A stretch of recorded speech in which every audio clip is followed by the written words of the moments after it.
Le jeune voleur arrêté dans le supermarché a laissé une lettre qui a brisé le cœur du directeur. Il n'avait volé qu'un paquet de pâtes et un peu de lait. Pourtant, quand la police l'a arrêté, il a juste dit: «Ne grondez pas ma petite sœur, elle n'a rien mangé depuis hier.» C'était un mardi soir comme tant d'autres dans un petit supermarché de banlieue à Lyon. Les néons vibraient au-dessus des rayons, les chariots grinçaient et la pluie battait contre les vitres automatiques. Le directeur Jean Marceau, un homme strict mais juste, terminait sa ronde habituelle. Il connaissait presque tous ses clients, les familles du quartier, les retraités du coin. Mais ce soir-là, un détail attira son attention. Un garçon, frêle, nerveux, tenant un sac à dos beaucoup trop grand pour lui. Jean l'observa à travers les caméras de surveillance. Le garçon semblait hésiter, regardant autour de lui, avant de glisser quelque chose dans sa poche. Du lait, des pâtes, un petit pain. Rien d'autre. Rien qui ressemble à un vol calculé. Plutôt un geste désespéré. Pourtant, le protocole était clair. Vol, appel à la sécurité. Et la sécurité intervint. Quelques minutes plus tard, le garçon était assis dans le petit bureau du fond, tremblant, ses mains serrées sur son sac. Il avait à peine 16 ans. Son nom, Noah. Ses yeux d'un brun clair presque doré fixèrent le sol. Jean entra, le regard sévère. Mais son cœur battait plus vite qu'il ne voulait l'avouer. Il n'aimait pas ces moments. «Tu sais pourquoi tu es ici?» demanda-t-il. Le garçon hocha la tête. «Oui, monsieur.» «Pourquoi tu as volé?» Le silence tomba. Puis, d'une voix si basse qu'on aurait pu croire qu'il parlait à lui-même, Noah répondit: «C'était pour ma sœur, elle a faim.» Jean resta immobile. «Tes parents?» Noah serra les poings. «Maman est à l'hôpital. Papa est parti.» Il avala sa salive. «Je voulais juste de quoi tenir jusqu'à demain.» La sécurité mal à l'aise détourna les yeux. Mais la loi, encore une fois, était la loi. Jean soupira. «Je ne peux pas ignorer ça, garçon. Il faut un rapport.» Le jeune leva la tête, les yeux humides, mais sans colère. Seulement une honte infinie. «Je comprends, monsieur.» La police arriva peu après. 2 agents, calmes, habitués. Ils lui passèrent les menottes doucement. Et tandis qu'ils l'emmenaient, Noah se retourna vers Jean. «Merci quand même pour ne pas avoir crié.» Jean sentit un nœud dans sa gorge. Quand la porte se referma, le supermarché retrouva son silence artificiel. Mais pour Jean, rien n'était plus pareil. Le lendemain matin, le supermarché semblait identique. Les portes s'ouvraient, la musique tournait, les paniers claquaient. Mais pour Jean Marceau, tout sonnait faux. Chaque bruit résonnait comme un reproche. Il avait passé la nuit à revoir le regard du garçon. Pas celui d'un voleur, mais celui d'un enfant qui avait cessé d'espérer qu'on le croie. En entrant dans son bureau, il trouva une enveloppe posée sur la pile de factures. Pas de timbre, pas d'adresse. Seulement son nom, écrit d'une écriture tremblante. Pour Monsieur Marceau. Il l'ouvrit, et une feuille pliée en 4 glissa entre ses doigts. C'était une lettre écrite au stylo bleu, avec quelques taches qui ressemblaient à des larmes séchées. Monsieur, je suis désolé pour hier. Je sais que j'ai eu tort de voler. Je n'aime pas ce mot, voler, parce que maman disait toujours que voler, c'est quand on prend quelque chose qu'on ne mérite pas. Moi, je voulais juste que ma petite sœur mange. Elle s'appelle Lina. Elle a 6 ans. Elle aime les coquillettes avec du lait chaud, comme avant. Quand papa est parti, j'ai promis à maman de la protéger. Mais maman est tombée malade, et je n'ai plus su comment faire. Hier, quand j'ai vu le rayon, j'ai pensé qu'elle me pardonnerait, juste pour cette fois. Merci de ne pas avoir crié. C'est bête, mais c'est la première fois qu'un adulte me parle doucement depuis longtemps. Je ne sais pas ce que va décider la police. Si je ne rentre pas ce soir, Lina sera seule. Il y a un voisin au 3e qui connaît notre porte. Si jamais vous pouvez prévenir quelqu'un, je voulais juste dire merci, même si je vous ai fait du tort. Noah. Jean resta figé. Chaque ligne lui traversait la poitrine, comme une lame froide. Il relut 3, 4 fois. Puis, il se leva brusquement, saisit ses clés et sortit. Il conduisit sans réfléchir jusqu'à l'adresse indiquée dans le rapport de police. Rue des Amandiers, un immeuble gris, presque vide. Dans la cage d'escalier, l'odeur d'humidité et de soupe froide. Il frappa à la porte d'une terre douze. Une petite voix répondit « Noah !»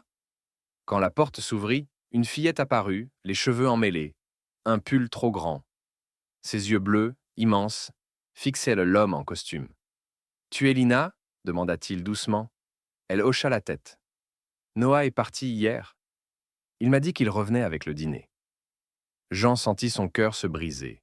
Il entra, regarda autour. Un matelas au sol, un petit sac d'école, quelques dessins au mur.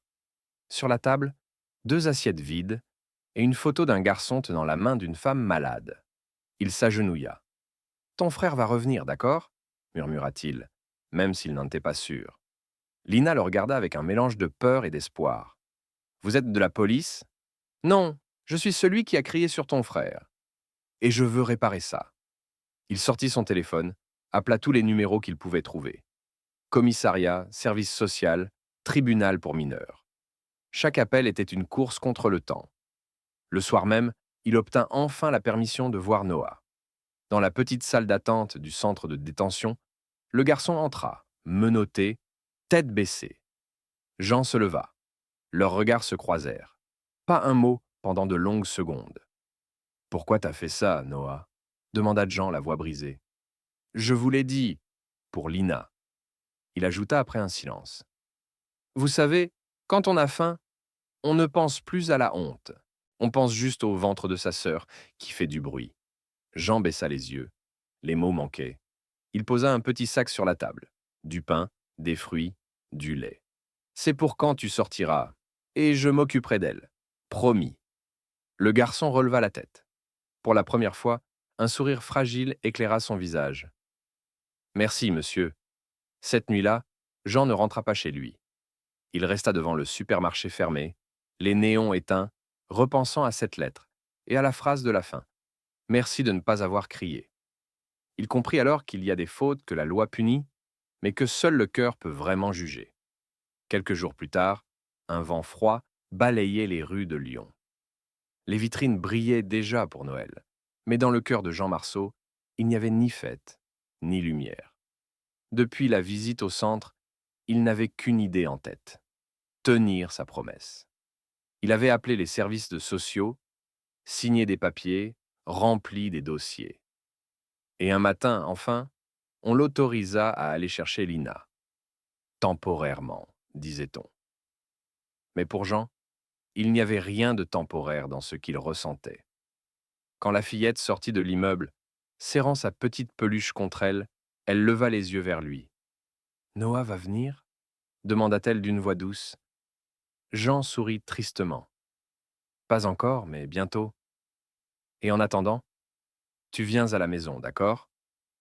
Le soir, il l'installa dans la chambre de sa propre fille. Parti faire ses études à Paris.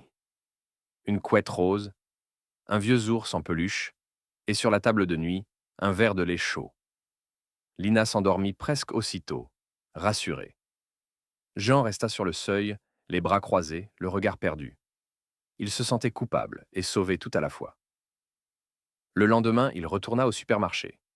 Les employés l'observèrent, étonnés. Il semblait changer. Il passa d'un rayon à l'autre, silencieux, puis s'arrêta devant la caisse principale.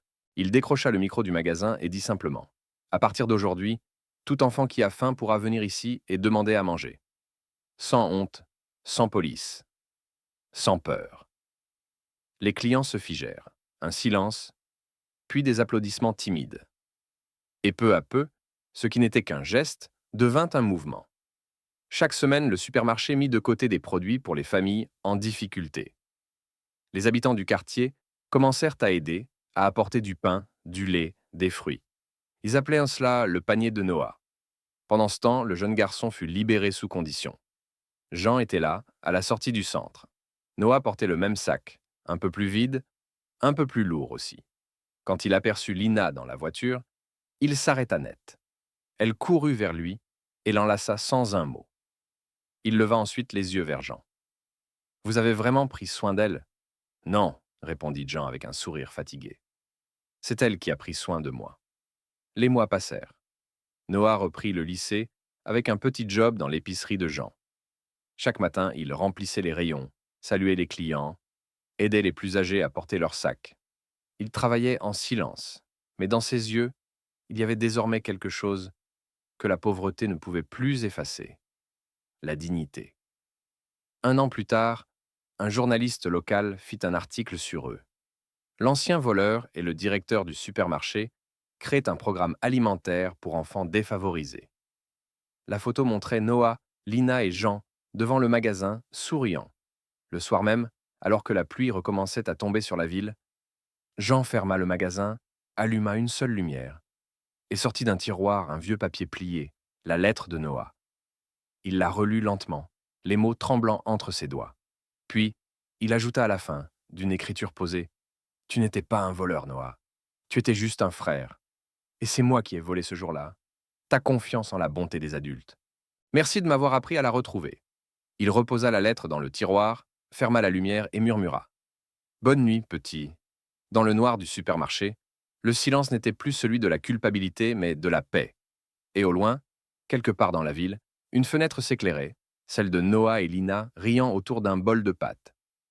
Parfois, un vol n'est pas un crime. C'est un cri. Et il suffit d'une oreille pour en faire un miracle.